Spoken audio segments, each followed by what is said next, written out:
Welcome to the Story Fulfilled podcast, where we deep dive into how each character and story in the Bible come together to fulfill the story of God.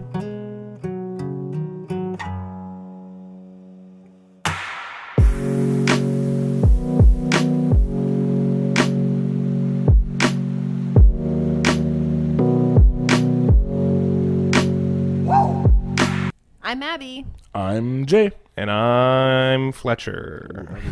A long one. I think Jay went longer than I went longer. Yeah. And today's story is about Goliath and the Philistines. Ooh. Yes, Philistines and Goliath. So I think everybody here may or may not have. Everybody in the studio right now has seen it. Has watched VeggieTales and has seen the VeggieTales version of David and Goliath, or was it Davey? Dave and the Giant Pickle. Dave and the Giant Pickle. That's it. And so, yeah, he fights a giant pickle. So, if you had to choose a vegetable to fight, A giant vegetable to fight, which would you choose? Let's do which would you want to fight and which would you not want to fight. Okay. Because I think Do you have an answer already? For want to fight, I'm thinking like what vegetable? I don't know, tomato. They bruise pretty easily. Yeah, they break. They're mushy. That's right. But is a tomato a vegetble or a fruit? Well, listen, a cucumber is also a fruit, so a pickle is a fruit. Let's not get into this. I don't know. Okay, you're thinking tomato? Well, for would I want to fight? They're pretty soft, mushy. Right. Stab them, all the juice comes out. Yeah. Yeah. But like not want to fight, I'm thinking like a pumpkin or maybe a cauliflower. I heard today about. Not sure. I heard recently, rather, a story about a man who set a world record for piloting a pumpkin down the river. It was a over 900 pound pumpkin. Why? That he was in, and apparently there was a previous record for floating in a pumpkin, and he set a new one. Why? They're tough. Yep.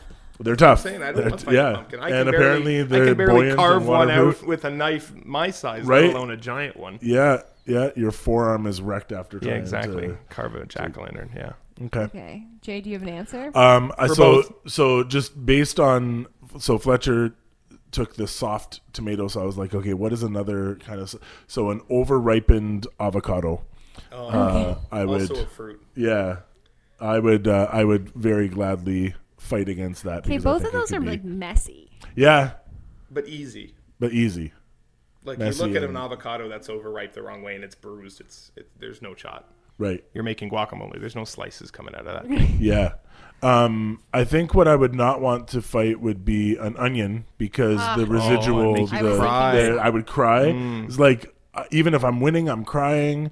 And then just the residual, the scent that would stay with you for days, which I love. You'd onions. be covered in onion but smell. just the cover, yeah. You took mine. Uh-oh. Okay. And there are many layers It's to true. get through. You can't get just through like it. a ogre. Oh my god. Okay, so I think I would want to fight either like romaine lettuce because it's very thin. So Yeah. you just like one swipe of the sword and it's done. Not iceberg. No, romaine Okay. lettuce. Romaine. Or like a string bean because again, not messy and it's just one good swipe and it's gone. They get caught in your teeth though. String bean. The stringy They The don't little get stringy caught part in of your mine. bean. That happens, I think, more with like sugar snap peas than string beans. maybe. But Yeah. Like the wax beans, you know? yeah. Okay. And then one that I had onion. That was going to be mine. Okay. I think I don't know. Okay. If it has to be a giant vegetable. So if it was a giant garlic for pretty much the same reason reasons. as Jay said. I'd eat it all though. That's the thing. yeah. I'd be would like as munching it down. That's the thing with onion. Like, I love onion, but It would stink. It would stink and make you cry. Yeah. So I think I'm going to go with a giant garlic. Would No, not no wanna kissing fight anybody after fighting Right. giant it. garlic.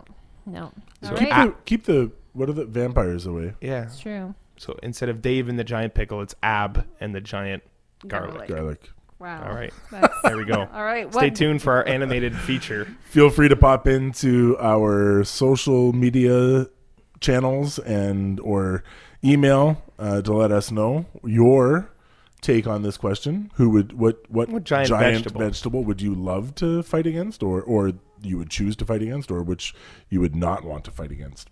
So, and always, we encourage you to read the stories for yourselves to get the whole picture of what is going on. And today's story takes place in 1 Samuel chapter 17. Ooh. So, a little bit of background. The Philistines are actually a recurring antagonist throughout the Bible. We first hear about them in the book of Genesis when Abraham and Isaac are living in Canaan. And then next, when Moses is leading Israel out of Egypt, the quickest way to the promised land is actually to go through Philistine. But God says that he didn't want them to be discouraged, to face battle and to be discouraged. And so he led them through the wilderness toward the Red Sea, which ended up being a great discouragement for the Israelites, but also an amazing display of God's power. Mm-hmm. And so at the end of the conquest of Joshua is the next time that we hear of the Philistines. And Joshua was old, and a lot of the land actually remained unconquered, and that included the territory of the Philistines.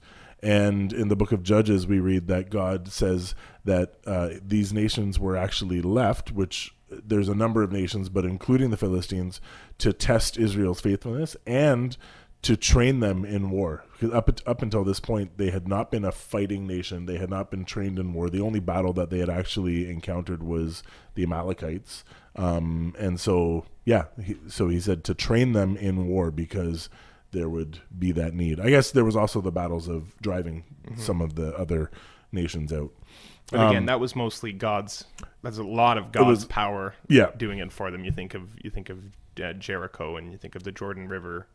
And it was a lot of God's intervention on the battlefield, and not necessarily their battle skills. Right. So Israel, of course, they failed this test by breaking God's covenant and actually intermarrying with the Canaanites, which we see leads to the events that we read about in Judges.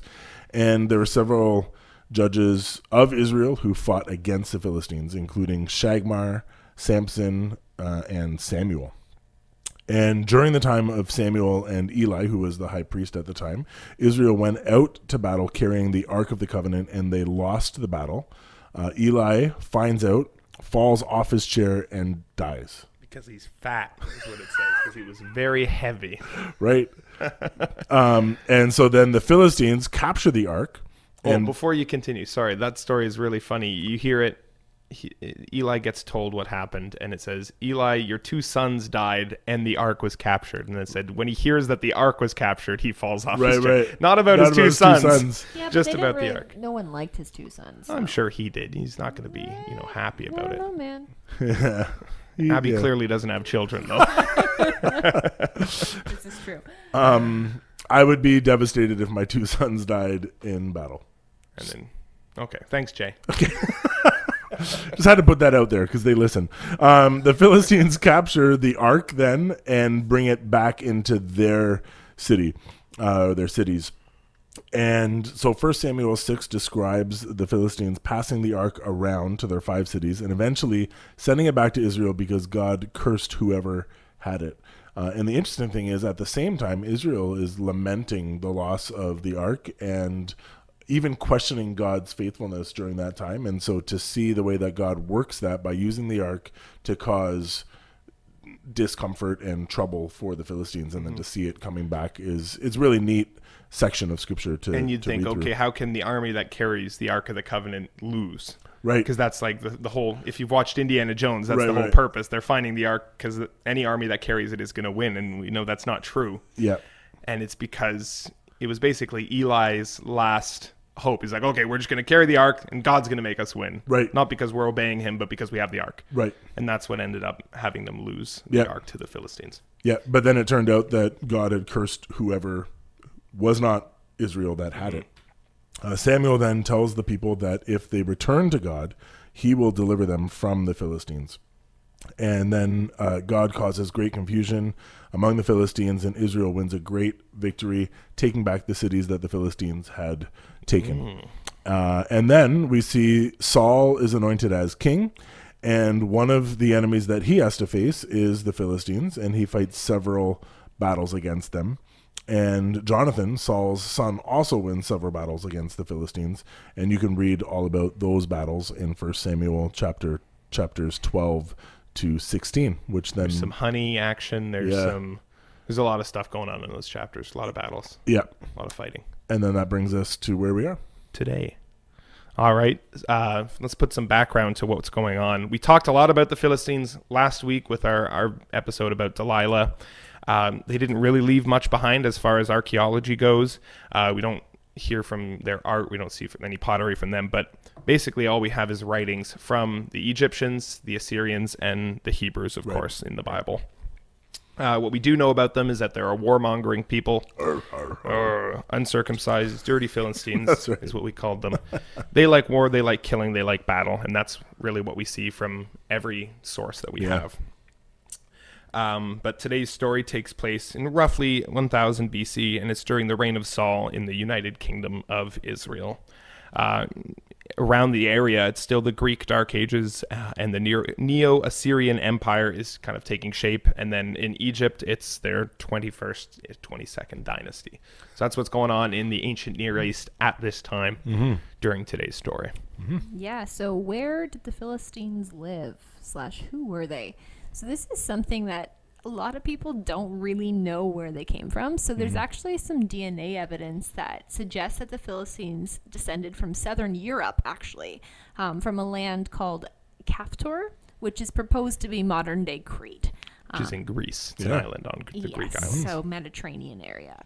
Then eventually they moved south to take over what is now the Gaza Strip. So there were actually 5 core Philistinian cities in the Bible. They were Gaza, which is modern-day Gaza, Ashkelon, which is still called that, and it's 12 miles north of Gaza, Ashdod, which is 20 miles north of Ashkelon, Gath, which we're actually unsure about where it is today, but some archaeologists think that it might be Tel El Safi, and then there's Ekron, which is modern-day Tel Mikni, which is about 25 kilometers from Ashdod. So I have a little article in the show notes that you can go and read a little bit about what National Geographic thinks that the origins of the Philistines are from. I found it kind of interesting. But what's interesting is that most of the cities were actually destroyed in the late 8th and 9th centuries, but Ashkelon lasted all the way until King Nebuchadnezzar destroyed it in 604 BC, so it was quite a while. And then the Battle of David and Goliath is said to have been fought in the Elah Valley. We did talk about this a little bit in one of our David episodes in season 1, so you can listen for that and hear a little bit more, but it was really close to Khirbet Kiafa, which was David's castle. Right. Cool. Yeah, fun stuff. All right, we're getting into the story now. Today's story is arguably one of the most famous Bible stories that kind of exists. When you ask somebody who doesn't or has never really read the Bible, what's a Bible story? David and Goliath is probably top 10 guaranteed. Probably going to come up. Yeah. So, David and Goliath. If you haven't heard it, I'll be surprised, but here it is for you today.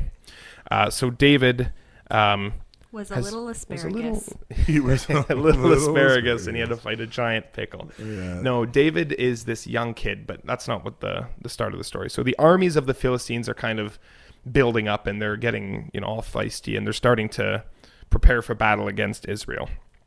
And they end up bringing out a champion, and his name was Goliath. And it says he was 6 cubits and a span tall. Other sources, so there's a little bit of a discussion going on whether he was either 9 feet tall or like 6'9". Right. So either way, tall. Either way, he's taller than everybody else. I think the average Israelite was like 5'5".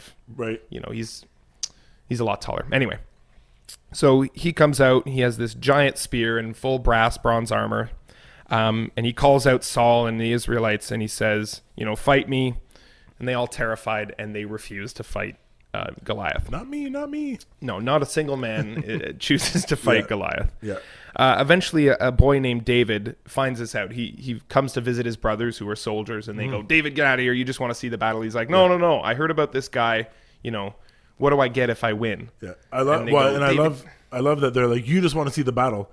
It's like, what battle are you talking about? You guys are too scared. There's no battle. Yeah. So David eventually finds his way to the king and says, "Look, this man is cursing our people, the armies of the living God. I'm going to go fight him." And Saul's like, "Yeah, right. You're too small. Like, there's no way you're going to fight him." Yeah. So David eventually convinces Saul, "I used to be a shepherd, and anytime a lion and a bear would come to attack my father's flocks, right in the kisser, I would kill him. Yeah. I'm going to kill this Philistine the same way I did those animals. Yeah. And Saul's like, well, I mean, okay. It's your life. So he dresses David up in his armor and he gets him all prepared, gives him a sword, and David tries to go, but he said, no, he tries to walk in vain is what it says. And he didn't test them out. He couldn't, or he hadn't tested them, so he couldn't wear it. So he's not experienced in wearing armor. It's too big. It didn't fit the whole shebang. He's not going out. Well, that's the thing. It didn't fit because Saul was so much bigger than David, which I'm big, you're little. He was actually possibly as big as or very close to the size of Goliath. There's a verse that says Saul was a head taller than any other man in Israel. So he's also a large and skilled warrior. Yeah. And that'll come into play a little bit later in our conversation. So David's like, no, I'm not wearing this armor. So he goes out. He's got his shepherd outfit, just normal clothes. And he's got his staff, just a stick. Yeah. And he's got this sling. Now, people are like, oh, slingshot. No, it was called a sling. And it was this strand of leather with a little pouch in the middle. Right. And you'd spin it around and throw a rock.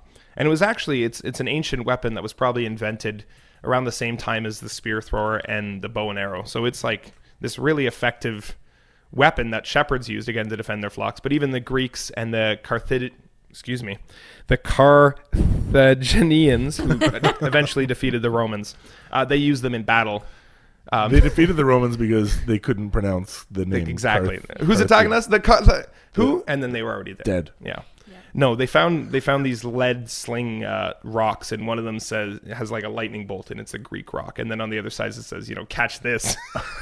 So the Greeks were throwing lead shots with the slings at people. It's very funny. So anyway, David, has a sling, has a stick, and approaches Goliath. Goliath goes, "What am I, a dog? You're coming at me with a stick?" And he's like, okay. And so David starts marching at Goliath, and Goliath runs at David. And David said his famous line, "You come to me with the sword and the spear and javelin, but I come at you in the name of the Lord." Mm.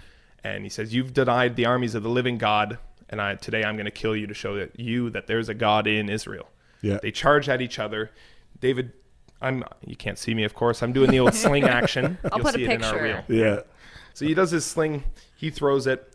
And the rock lands right between his eyes, sinks into his forehead, and he knocks him over. That's a lot of force. Yeah. David obviously runs over, grabs his sword, Goliath's sword, chops off his head with it. And the Philistine armies realize that their champion is dead. Head's gone. David's carrying it in his hand. And the Israelites just charge after the Philistines as they run away. Yeah. What a man. Yeah. Whew. Yeah. What a boy, I guess. He's young. Well, teenager. He was a teenager. He was a teenager. Still. So I just want to point out that there was a discrepancy in the Bible. You'd think in 2 Samuel 21:19, it says that Goliath died from a guy named Elhanan. And obviously in this chapter, we read that David killed Elhanan. And there's different solutions to this, but most of them... killed Goliath, you mean? Yeah, excuse me, that David killed Goliath. Mm-hmm. So they both say that either Elhanan or... David killed Goliath. And then this is again reiterated in 2 Chronicles, talking about how Elhanan actually killed the brother of Goliath. So if you're reading and you end up coming across that passage and you're like confused what happened, probably 2 Chronicles gets it right and says it was Goliath's brother that he killed. And I think sometimes we see that throughout the Bible, there may be a reference made to somebody which is actually a reference to a family member, because they do often refer to family lines by one person throughout. That's one of the reasons why oftentimes we can't accurately date things because of the through the genealogies, because sometimes it's actually speaking of the head of a whole family, and it may actually be talking about somebody a couple generations down or somewhere else in the family line. Yeah, absolutely. So yeah, that takes us to the end of the story. David kills Goliath. Goliath, of course, is our antagonist for this season. It's a true story. This episode. For this episode, not this season. What is it about? Why is Goliath there? What's the story talking about? I mean, I think we've probably heard many applications to this story, and a lot of them can be found in Goliath. There are often giants that are in front of us in our walk, in our life. There are situations that seem way too big to conquer, that are very scary for us to step into, and actually don't even make sense for us to try and overcome. And David says something very important when he's going at Goliath, and when he says, "Today the Lord my God will deliver you into my hands." It's not I am going to defeat you. I'm going to take you down. I'm really good with this sling and you're slow and big and dumb. It's God is going to do this great thing. And so, I mean, I think the natural conclusion that we should come to is that no matter how big and how scary, how difficult the challenge is in front of us, how gigantic it may seem, we place it in God's hands and trust that he will see us through. Faithful is he who calls, and he will do it. And so I think that's like the trust always present lesson to be found in David and Goliath. Yeah. I'm thinking of along a very similar line. In history, Saul is currently the king of Israel, and he's this tall, probably above 6 feet, warrior, successful military leader, and he is too scared to face Goliath by himself. Yeah. And then along comes this man, David, who we know is later called a man after God's own heart. Yeah. And he says, "The Lord will deliver you into my hands." He has this faith, and we've always asked the question, what makes David a man after God's own heart? And it's that utter belief in God that he will protect him and be there with him that makes him a man after God's own heart and makes him the rightful king of Israel. And that's kind of what this story is showing, is that David is the rightful king, not Saul, because he's putting his faith in God. And that points it right back to the story is the part that Jay talked about is that David isn't claiming to have the strength to do it. Yeah. It's unwavering trust in God and to do the thing that he said that he would do, which is carry them and protect them and shield them, which is those promises transfer to us. The other part of it is Goliath very much trusted in his own strength and his own battle, prowess. His prowess. Like he's skilled in battle. He's obviously been in more than just one battle, that he's the most skilled, that they put him up and say, if any of you can beat him, then you win. But he very much put his trust in his own strength. Saul also, which is where Saul became too afraid because he questioned his own strength, but didn't look to God. And so just even the realization that much of what stands in our way is not in the strength of the Lord. It's in its own strength, or in the strength of the world, or whatever it is, it doesn't count, or it doesn't compare to the strength of God.